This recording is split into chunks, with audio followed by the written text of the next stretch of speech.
अंगारा अंगारा अंगारा।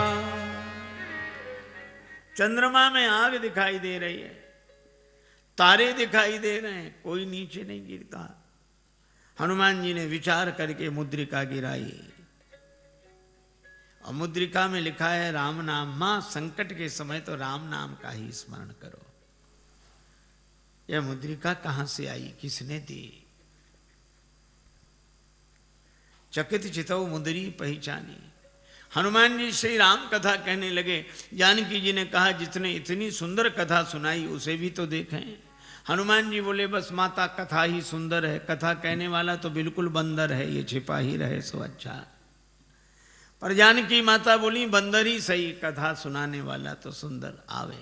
हनुमान जी सामने गए, जानकी माता ने देखा, फिर बैठी मन विस्मय भयो। हनुमान जी ने कहा राम दूत मैं मातु जानकी। हे माता मैं राम जी का दूत हूं, सत्य शपथ करुणा निधान की। और ये कहते कहते हनुमान जी के आंखों से आंसू बरसने लगे। कपि के वचन सप्रेम सुनि उपजा मन विश्वास, जाना मन क्रम वचन यह कृपा सिंधु कर दास। नरवानरई संग कहु कैसे, कही कथा भई संगति जैसे। परिचय होने पर कुशलता पूछने के बाद श्री जानकी जी ने एक ही बात कही, अह नाथ हो निपट बिसारी। भगवान ने हमें भुला दिया। हनुमान जी बोले नहीं माता, भगवान ने आपको नहीं भुलाया। तो जयंत के पीछे तो बाण लगा दिया, चरण पर चंचुका प्रहार करने वाले के पीछे बाण, और हरण करने वाला अब तक आराम से बैठा है।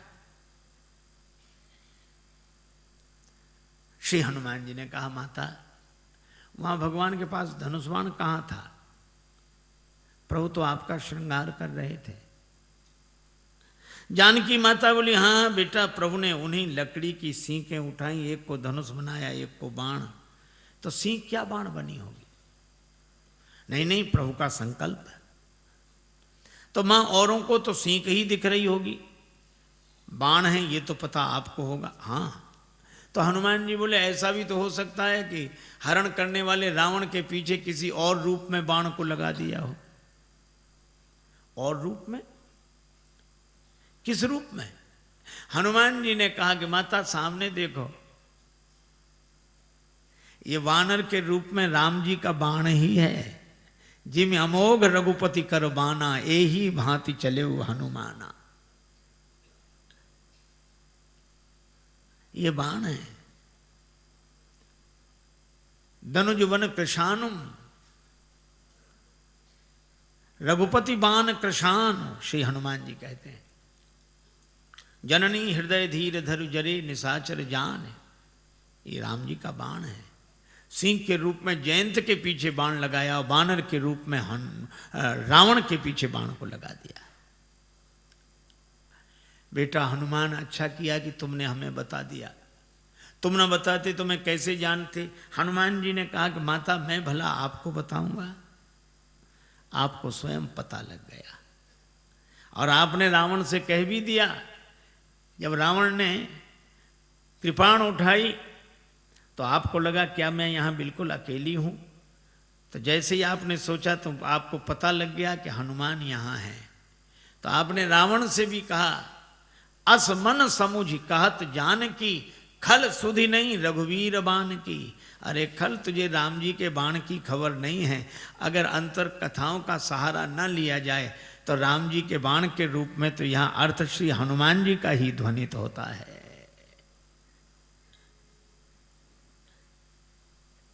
हनुमान जी बोले माता चिंता मत करो, राम जी आएंगे, साथ में हम सब लोग रहेंगे। अब इतने छोटे से हनुमान जी श्री जानकी माता से कहें कि निश्चिंत रहो, हम लोग रहेंगे। जानकी माता बोली बेटा सभी बानर तुम्हारे जितने हैं। हनुमान जी बोले हम तो उनमें बहुत बड़े हैं, बाकी सब छोटे छोटे हैं, हम सीनियर हैं, बाकी जूनियर। जानकी माता बोली तो हो चुका हमारा उद्धार, कौन सी लगी जहां सीनियर इतने से हों। कई बार मुझे लगता है ये अंग्रेजी का शब्द है सीनियर। सी माने देखो, नियर माने नजदीक से ही जो दिखे, दूर से दिखे ही नहीं। हनुमान जी ने कहा माता संदेह है। जानकी माता ने कहा मोरे हृदय परम संदेहा, सुन कभी प्रकट कीन निज देहा। श्री हनुमान जी ने विशाल रूप में अपने को प्रकट किया। जो जानकी माता हनुमान जी को ऐसे देख रही थी वो ऐसे देखने लगी। बेटा भरोसा हो गया। हनुमान जी छोटे बने, जानकी माता ने आशीर्वाद दिया और कहा कि वत्स हनुमान, जब तुम इतने बड़े थे तो इतने छोटे बनकर क्यों आए? हनुमान जी ने कहा कि माता बेटा कितना ही बड़ा हो पर माँ के आगे तो छोटा ही है, और मैं तो छोटा ही था, फिर इतने बड़े कैसे बने? कहा यह तो आपकी कृपा दृष्टि का चमत्कार है। आपकी दृष्टि जिस पर पड़ जाए वही छोटे से बड़ा बन जाता है। हनुमान जी ने कहा कि माता मुझे आशीर्वाद मिल गया। अभी तक मैं राम जी का दूत था, लेकिन अब सीता राम जी का पूत हूं। आपने आशीर्वाद दिया, पर मेरी माता, मेरा आज जन्म हो गया है। जानकी माता बोली मुझे भी तुम्हारे जैसा बेटा मिल गया। श्री हनुमान जी ने कहा माता जन्म लेते ही मेरी एक आदत है, बड़े जोर की भूख लगती है। अंजनी माता के गर्भ से जन्म हुआ, जन्मते जगी जठर की ज्वाल गगन में मारी, एक उछाल कृषे रवि बाल जाने फल लाल, आपकी जय हो जय हो जय हो। श्री हनुमान जी ने सूर्य भगवान कोई फल समझ के मुख में रख लिया। बाद में देवताओं ने प्रार्थना की तो छाण दियो रवि कष्ट निवार। एक सज्जन ने श्री तुलसीदास जी से कहा कि सूर्य भगवान उदय होते तब लाल रहते, थोड़ी देर में पीले पड़ जाते हैं, क्यों? श्री तुलसीदास जी बोले हनुमान जी के डर से, कि कहीं हनुमान जी फिर फल न समझ लें। जाको बाल विनोद समुझ मन, डरत दिवाकर भोर को।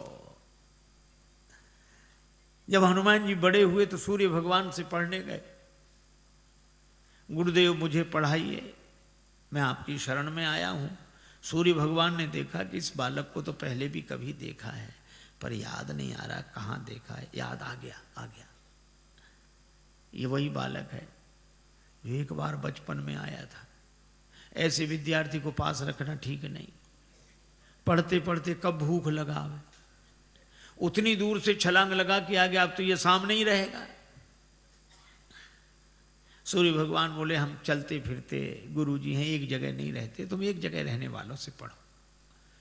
हनुमान जी बोले हम चलते फिरते विद्यार्थी बन जाएंगे, गुरुजी पढ़ेंगे आपसे ही। ये तो गले ही पड़ गए। सूर्य भगवान ने कहा एक बात और है कि आमने सामने रहे तब तो पढ़ाई होगी। हम आगे आगे चलेंगे तो हमारी पीठ तुम्हारी तरफ, तुम आगे आगे चलोगे तो तुम्हारी पीठ हमारी तरफ, फिर पढ़ाई कैसे होगी? हनुमान जी ने कहा ये बात तो कठिन है। सूर्य भगवान बोले इसलिए तो कह रहे हैं रहने दो। पर हनुमान जी ने कहा गुरुजी इसका भी समाधान मिल गया। क्या? हम आपके आगे उल्टे चलेंगे, किसी की पीठ किसी की तरफ नहीं। सूर्य भगवान बोले वाह क्या विद्यार्थी मिला है, पढ़ाई अभी शुरू नहीं हुई है और पहले से ही गुरुजी के आगे ही उल्टे चलेंगे, तो फिर पढ़ने से लाभ क्या? जब उल्टे ही चलना है तो पढ़ने से लाभ क्या? हनुमान जी बोले गुरुदेव अगर उलटकर नहीं चले, जिंदगी नहीं बदली, तो भी पढ़ने से लाभ क्या?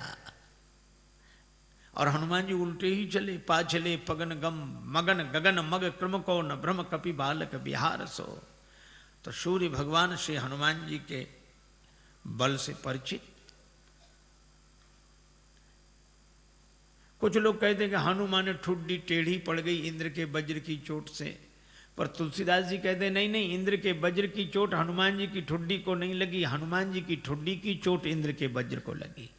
जाकी चिबुक चोट चूरन की रदमद कुलिस कठोर को। ऐसे वीर बजरंगबली ने कहा माता भूख लगी, तो आज क्या विचार है? फल सामने ही है। लागी देख सुंदर फल रूखा, रावण की वाटिका का उसका हमें डर नहीं, आप तो सुख पूर्वक आशीर्वाद दो। जानकी माता ने कहा रघुपति चरण हृदय धरि तात मधुर फल खाओ। हनुमान जी वाटिका में प्रवेश किए। राक्षस तो स्वभाव से आलसी।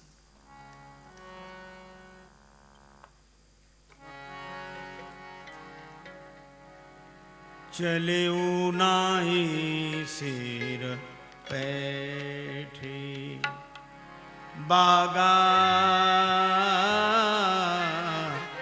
चले नाई शेर बैठे।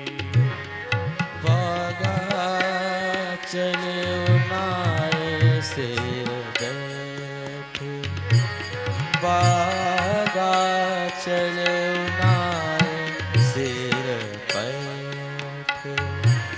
फल खायसी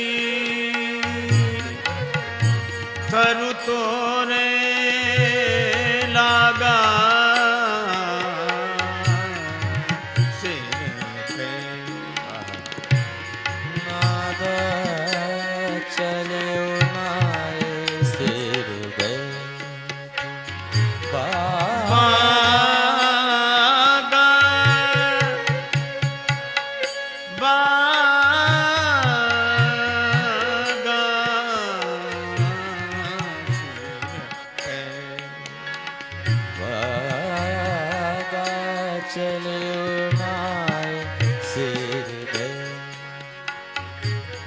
हनुमान जी ने बगीचे में प्रवेश किया। राक्षसों ने देखा बंदर आया, बंदर बंदर बंदर। दूसरा राक्षस वाले आते रहते हैं ऐसे बंदर, स्वभाव से ही आलसी। हनुमान जी ने कहा आए नहीं तो फल खाए। अरे बंदर फल खाए जा रहे। अरे फल खाएगा 2 4 10 क्या। हनुमान जी ने तब पेड़ उखाड़ने शुरू किए, तरु तोड़ने लगा। अब पेड़ उखाड़, अब इनको होश आया कि रावण को क्या जवाब देंगे। पेड़ ही गायब। क्या कर रहे हो? हनुमान जी ने कहा तुम्हारी प्रतीक्षा, आओ। और जो आए सो हनुमान जी गदा की जरूरत ही नहीं पड़ी। जिस पेड़ के फल खा रहे थे वही पेड़ उखाड़ के राक्षसों पे मारा। कुछ बचे गए पुकारत कछु अधमारे, अधमरे थे वो गए। अच्छा जो पिट कर जाएगा डरा हुआ, वो लंबी बात नहीं बोल पाता, हाँफ रहे थे। रावण ने कहा क्या हुआ? नाथ एक आवा कपी भारी, 2 ही 2 अक्षर मिलेंगे इस पंक्ति में। थोड़ी सांस ठहरी, अब कहते हैं सो अशोक वाटिका उजारी। अक्ष कुमार को भेजा, पर कपीशम अक्ष हंतारम, ये सुभट को लेकर आया था। चला संगले सुभट पारा। हनुमान जी ने अक्ष कुमार का वध किया। बंधु निधन सुन उपजा क्रोधा। आप लोगों ने बताया कि वो कपि नहीं महाराज, मरकट है, मार काट मचाए है। मेघनाद बोला मैं चलता हूं। अब रहे महाभट्टता की संगा, भट्ट सुभट महाभट्ट, पर धन्य हमारे बजरंग बली, सबको भटा भट्ट कर दिया, एक नहीं बचा। कछु मारे से कछु मर देसी, जिस पर पेड़ पटका उसे मार दिया। और एक राक्षस को इस हाथ में पकड़ा, एक को इसमें, बड़ा रूप तो ऐसे ऐसे रगड़ दिया। अब वो चिल्लावे बचाओ बचाओ। हनुमान जी कहते हैं मजीरा बजा के कीर्तन करने की आदत है, हम समझ रहे हैं कीर्तन नहीं हो रहा है। और जो हमें बचाओ, बचाएं तो तब जो ऊपर तक पहुंचेगा, बंदर को गिराओ। जो पांव के पास गए तो कछु मिली ऐसी धरी धूरी। ये कछु थोड़े बहुत नहीं है। पर तुलसीदास जी ने ना संख्या लिखी ना नाम। किसी ने तुलसीदास जी से पूछा कि ना आपने नाम लिखी ना संख्या। तुलसीदास जी बोले मारने दो, राक्षस हैं, कौन से बड़े महापुरुष हैं जो इनकी पुण्य जयंती मनाई जाएगी, सो याद रखें सब। मेघनाद को भी लगा कि प्राण जाने वाले हैं, तो उसने ब्रह्मास्त्र का प्रयोग किया। हनुमान जी परम वीर हैं, लेकिन बड़ों का सम्मान करना जानते हैं। ब्रह्मास्त्र में बंध गए। मेघनाद लेकर आया। रावण ने कहा कौन है तू? कह लंकेश कवन तै कीसा, कई के बल बन घालिस खीसा, मारिस निश्चर कही अपराधा, कौसट तो न प्राण कई बाधा। हनुमान जी सुनते रहे। बाद में बोले जाके बल लवले सते जिते उचराचर जहारी, तास दूत में जाकर हरि आने प्रिय नारी। मैं राम जी का दूत हूं।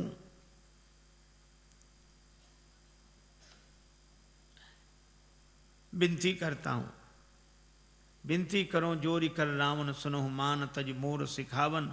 पर रावण ने उस विनती को सुना नहीं। बोला मुझे समझा रहे, मुझे समझाने का फल जानते हो? हनुमान जी ने कहा कि हाँ फल तो जानते हैं, क्या फल है? हमारे यहाँ सम्मान होता है उपदेश देने वालों का। रावण बोला सम्मान नहीं, हमारे यहाँ सम्मान नहीं मिलेगा। मृत्यु निकट आई खल तो ही, काल की अधिष्ठात्री शक्ति मृत्यु को रावण ने हनुमान जी के बगल में खड़ा कर दिया। हनुमान जी डरे नहीं। रावण बोला मौत तुम्हारे बगल में खड़ी है, तुम डरते नहीं हो। हनुमान जी ने कहा कि रावण मौत हमारे बगल में खड़ी जरूर है, लेकिन देख तुम्हें रही है। रावण बोला हमें देख रही तो तुम्हारे पास क्यों खड़ी है? हनुमान जी बोले हमसे तो पूछने आई है कि रावण का अभी मामला साफ करना है कि बाद में, तो अभी तो हम उसे रोकें, फिर तो जो होगा सो होगा ही। रावण को बड़ा क्रोध आया, मार डालो राक्षस को। राक्षस मारने दौड़े। हनुमान जी ने मन ही मन सोचा कि जानकी माता को बचाने के लिए मंदोदरी आ गई, तो मुझे भी बचाने के लिए कोई आएगा। और इतना ही जैसे ही राक्षस मारने दौड़े तो सचिवन सहित विभीषण आए। और कोई सजा दे दो। रावण बोला बंदर के अंग भंग कर दिए जाएं। हनुमान जी ने सोचा पता नहीं कौन से अंग भंग किए जाते हैं। पूंछ लटक रही थी पीछे। रावण ने कहा अंग भंग करो, तो हनुमान जी ने पूंछ पकड़ी दोनों हाथों से, माथे से लगाते, पूंछ को देखते फिर माथे से, 2 बार ऐसा किया। रावण बोला समझ गया समझ गया, कपि के ममता पूंछ पर, इसकी ममता पूंछ पर है, सबई कहो समझाए। हनुमान जी ने सोचा कहीं ऐसा ना हो रावण ये कह दे कि एक तलवार मंगाए के पूंछ देहु कटवाए। सरस्वती माता की ऐसी कृपा हुई। रावण बोला तेल बोरी पट बांध पुनि पावक देहु लगाए, बचन सुनत कभी मन मुस्काना, भई सहाय सारद में जाना। राक्षसों ने वही रचना की। तेल तो खत्म, घी खत्म।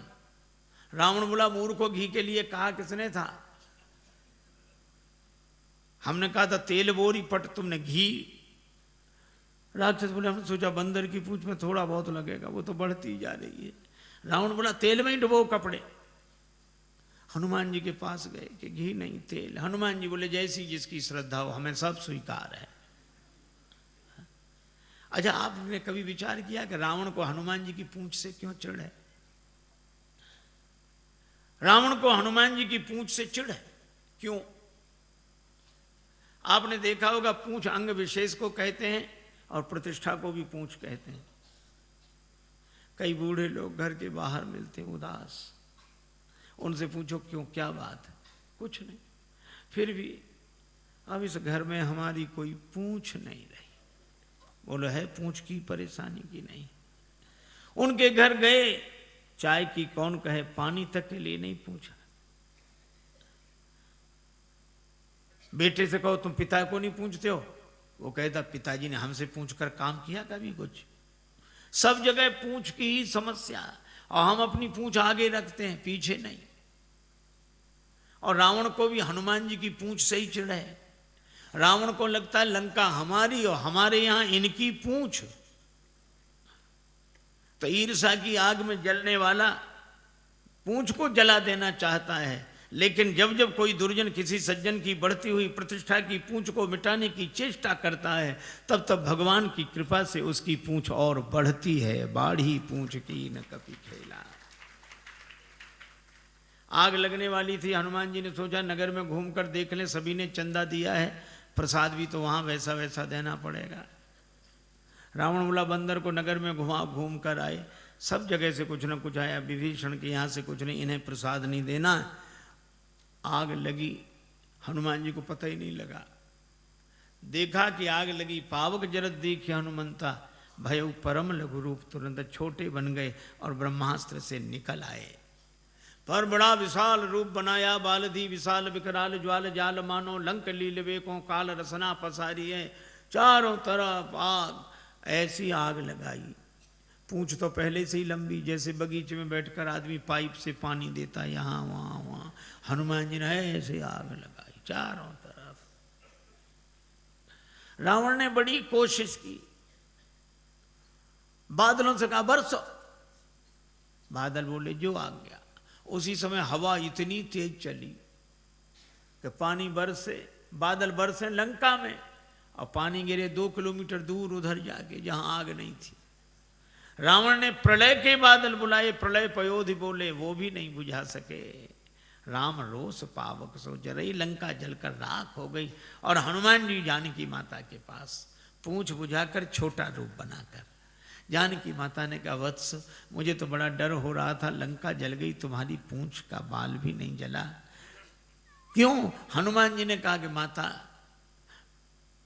लंक जला के जली भी नहीं, हनुमंत विचित्र है पूंछ तुम्हारी। जानकी माता कहती हैं, लंक जला के जली भी नहीं, हनुमंत विचित्र है पूंछ तुम्हारी, कौन सा जादू राजेश भरा, हंसी पूछती हैं मिथिलेश दुलारी। हनुमान जी कहते हैं, बोले कपि ही राघव आगे, हृदय में आगे राम जी बैठे। बोले कपि ही राघव आगे है, पीछे है पूंछ रहस्य है भारी, वानर को भला पूछता कौन, श्री राम के पीछे है पूंछ हमारी। आगे राम जी के पीछे ही हमारी पूंछ है, नहीं तो कौन पूछता। माता, लंका साधारण आग में नहीं जली, पावक में जली, राम रोष पावक, तो तुम्हारी पूंछ बची कैसे? का उस पावक में आप भी तो रह रही हैं माता। जानकी माता बड़ी प्रसन्न हुई, आशीर्वाद दिया। चूड़ामणि लेकर हनुमान जी विदा हुए। जानकी माता ने कहा कि प्रभु को प्रणाम कहना। संदेशा लेकर हनुमान जी आए। भगवान को पता लगा। हनुमान जी ने कहा कि जानकी माता की अत्यंत विपत्ति है। भगवान बोले, विपत्ति तो तब होती है जब कोई भजन न करे, पर जानकी माता भजन कर रही तो अति विपत्ति। इसका अर्थ कोई भजन करे तो अति विपत्ति, न करे तो केवल विपत्ति। हनुमान जी ने कहा, हाँ प्रभु। कहा कैसे? कहा कोई भजन करता है तो वह भगवान को याद कर रहा है, कोई भगवान को याद न करे तो विपत्ति, लेकिन कोई भगवान का भजन करे और भगवान ही उसे भूल जाए तो अति विपत्ति। श्री सीता जी ने आपको नहीं भुलाया, आपने सीता जी को भुलाया। नेत्र भर आए भगवान के। हनुमान, मैं तुमसे उऋण नहीं। हनुमान जी चरणों में गिर गए। भगवान उठाना चाहते हैं, हनुमान जी उठना नहीं चाहते। प्रभु मैं बालक हो गया जानकी माता के यहाँ जाकर, अब बालक की मर्जी, उसे उठना होगा उठेगा, नहीं उठना होगा तो नहीं उठेगा। उठो उठो हनुमान, हम भी तुम्हें हृदय से लगा लें। हनुमान जी बोले, चरणों में अच्छे मिलेंगे तो आधी जिम्मेवारी हमारी, आधी आपकी, और जो आपके चरणों में गिर जाता है उसकी पूरी जिम्मेवारी आपकी। भगवान हनुमान जी को उठाकर हृदय से लगाते हैं। वानर वाहिनी के संग प्रस्थान करके समुद्र किनारे आए। पुल बनना है। विभीषण जी कहते, महाराज समुद्र से विनती करो। लक्ष्मण जी कहते, सुखा डालो। भगवान ने कहा ऐसे ही करो। 3 दिन विनती की, नहीं माना। लक्ष्मण धनुष बाण लाओ, और समुद्र विप्र रूप में सामने आया। महाराज क्षमा करें। भगवान ने कहा कि वानर वाहिनी कैसे उतरे, उपाय बताया। नल नील के स्पर्श किए हुए पत्थर पानी में तैरेंगे, पुल बनाइए, और इस बाण से मेरे उत्तर तट पर रहने वाले राक्षसों को समाप्त कर दीजिए। अब देखो कितनी अद्भुत बात है। कोई न डूब रहा, उसके गले में पत्थर बांध दो तो जल्दी डूब जाता है, और पत्थर को कितनी भी ऊंचाई तक फेंको पर आएगा नीचे। ये पत्थर मानो कर्म का स्वरूप है, कर्म कितना ही ऊंचा करो अंत में नीचे लाएगा।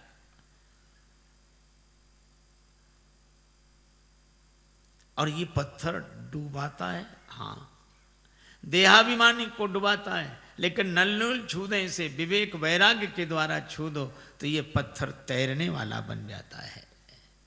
पर ये विवेक वैराग्य उन्हें जिन्हें गुरुदेव का आशीर्वाद मिला हो, लरिकाई ऋषि आशीष पाई, पुल बना, भगवान की सेना पार हुई। भगवान ने कहा कि अंगद जी को फिर भेजो। अंगद जी गए। हनुमान जी हैं पूरे साधु, अंगद जी हैं पूरे सिपाही। साधु आस्था की स्थापना करता है, सिपाही के द्वारा व्यवस्था की बात विधिवत होती है। अंगद जी ने नगर में प्रवेश किया, रावण का बेटा मिल गया।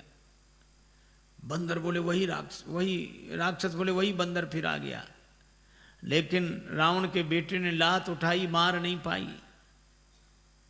अंगद जी ने गही पद पटके भूमि भमाई, राक्षस बोले ये बंदर वो नहीं, दूसरा है ये तो। रावण के बेटे को ही मार डाला, हाथ गिरते ही ऊपर गया। अंगद जी रास्ता नहीं पूछ रहे तो भी बता देते, इधर से इधर से इधर से। अरे रास्ता काहे को बता रहे, बोले आगे बढ़े, यहां से तो पीछा छूटे। और रास्ता इसलिए भी बता रहे हैं कि हम तो पहले ही समझ गए थे, वही नहीं समझा जो सिंहासन पर बैठा उसी को समझाओ। अंगद जी को देखकर सभासद उठे, रावण ने फटकारा तो बेचारी न बैठ पाए न उठ पाए। कौन है तू? अंगद जी ने जो उत्तर दिया वो बड़ा अद्भुत। कह लंकेश कवन तय बंदर। हनुमान जी के सामने तो रावण बोलता गया, अंगद जी ने बोलने ही नहीं दिया। कह लंकेश कवन तय बंदर। अंगद जी बोले मैं रघुवीर दूत दस कंधर। तू कहे हमसे बंदर, हम कहें आदरणीय श्रीमान जी पूजनीय। एक चौबे जी थे, उनसे कोई कहे चौबे जी तो चौबे जी कहते हाँ जी, और कोई कहे चौबे तो फिर कहते क्यों बे। अंगद जी ने कहा कि तू मुझसे बंदर कहे, और अंगद जी फिर चुप नहीं हुए। मम जन कहीं तो रही मिताई तव हित कारण आयूं भाई, मेरे पिता से तुम्हारी मित्रता थी, तुम्हारे भले के लिए आया हूँ। मेरा कहना मानो, पुरजनों को और रानी महारानियों को साथ में लेके दांतों के नीचे तिनका दबाओ, कंठ में कुल्हाड़ी रखो, और फिर भगवान से जाकर प्रार्थना करो तो मेरा भरोसा है कि भगवान तुम्हें क्षमा कर देंगे। अब जो वैसे ही नहीं जा रहा था, इतनी शर्तों के बाद जाएगा। अंगद जी सोचते हैं कि जाए ही नहीं सो अच्छा। रावण बोला तेरे पिता से मेरी मित्रता, कौन है तेरा पिता? अब रावण खूब जानता है ये बाली का बेटा है, लेकिन पूछा ऐसे ताकि अंगद कहें कि बाली तो मर गए। मैं पूछूंगा कौन सी बीमारी हुई क्या? राम जी के बाण से।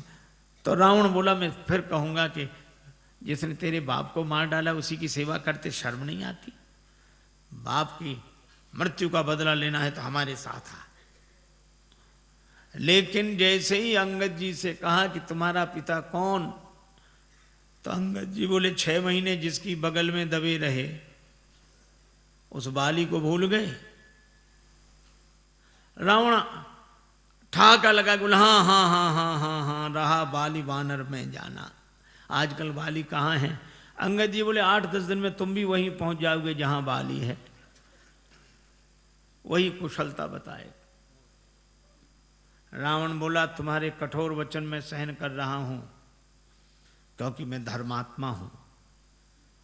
अंगद जी बोले तुम्हारे जैसा धर्मात्मा कौन? परित्य हरण करने वाला तो धर्मात्मा तुम ही हो।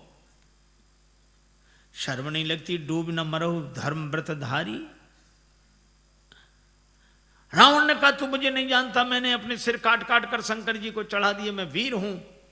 अंगद जी ने कहा इंद्रजाली अपना पूरा शरीर काट देता है, कोई उसे सेना में भर्ती नहीं करेगा कि बड़ा वीर है। मैंने जला दिए सिर। अंगद जी बोले जरा ही पतंग विमोह, बस पतंगे रोज जलते हैं। दूसरे दिन अखबार में खबर नहीं छपती कि पिछली रात इतने पतंगे वीर गति को प्राप्त हुए। ये कोई वीर गति है? मैं कैलाश पर्वत उठा लिया, इतना भार उठाने वाला हूं। अंगद जी बोले जानवरों में सबसे ज्यादा बोझ गधा उठाता है। भार वहीं खर वृंद, ते नहीं वीर कहा वहीं समझ देख मति मंद। रावण बोला मैं चलता हूं तो धरती हिलती है। अंगद जी बोले तुम्हारे चलने से हमारे राम जी के छोटे भैया लक्ष्मण जी बोलते हैं तो धरती हिलने लगती है। लखन सकोप बचन जब बोले, डगमगान मही दिग्गज डोले। रावण बोला ऐसा? तो बड़े भैया को तो बोलना ही नहीं पड़ता होगा, धरती हिल जाती हो। हाँ नहीं बोलना पड़ता। वे धनुष पर हाथ फेरे, सर चाप कर फेरन लगे तो भूधर डगमगे। रावण बोला क्यों रे? बाली तो इतना गप्पी नहीं था। बाली न कबू गाल असमारा, मिली तब सिन तय भय से लवारा। अंगद जी बोले करके दिखाऊं। जब ते कीन राम के निंदा क्रोध बंत अति भयो कपिंदा कटकटान मही कुंजर भारी दो भुजदंड तमक मही मारी और जो पृथ्वी पर प्रहार किया डोलत अवनी धरती हिल गई सभासद खसे रावण के मुकुट गिरे छीना झपटी मची 6 मुकुट रावण ने सिर पर लगाए 4 मुकुट अंगद जी ने राम जी की शरण में भेज दिए। अब विचार करो 10 सिर और 6 मुकुट कितने सुंदर लग रहे होंगे। लेकिन रावण से किसी ने कहा कि सुंदर नहीं दिख रहे। बोले भले ही सुंदर न लगे 2 तो ज्यादा हैं इधर। अंगद से कहा उठा के फेंक दो इसको, राक्षसों को फेंक दो। अंगद जी बोले बाद में फेंकना, पहले चरण हिला दो। सभी राक्षस गए, चरण नहीं हिला। तासु सभा की कठिन प्रण जय तौल्यो कैलाश तुलसी प्रभु प्रभुता कहो कि सेवक को विश्वास। अंगद जी का पांव नहीं हिला। तुम ही बचे हो। रावण आया, जैसे ही चरण पकड़ने लगा अंगद जी ने पांव हटा लिया। रावण बोला यह क्या किया? अंगद जी बोले झुकना यहां सिखा रहे हैं, पर चरण पकड़ना हो तो भगवान का पकड़ो। साधु वही है जो झुकना अपने चरणों में सिखाए, पर चरण भगवान का पकड़ाए। रावण को बड़ा बुरा लगा, लेकिन करता क्या। अंगद जी आए, राम जी से कहा कि युद्ध अवश्यम भावी है। दूसरे दिन से युद्ध आरंभ हुआ।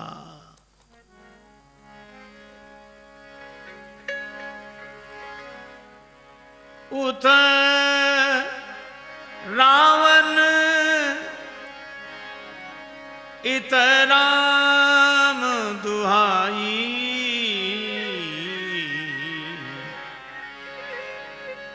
जयति जयति कर परी लड़ाई। जयत जयत कर लड़ाई जयत जयत जय परी लड़ाई। जयति जयति कर परी लड़ाई कर परी लड़ाई। जयत जयत कर परी लड़ाई जयत जयत कर परी लड़ाई जयत जयत कर परी लड़ाई। लड़ाई शुरू हुई।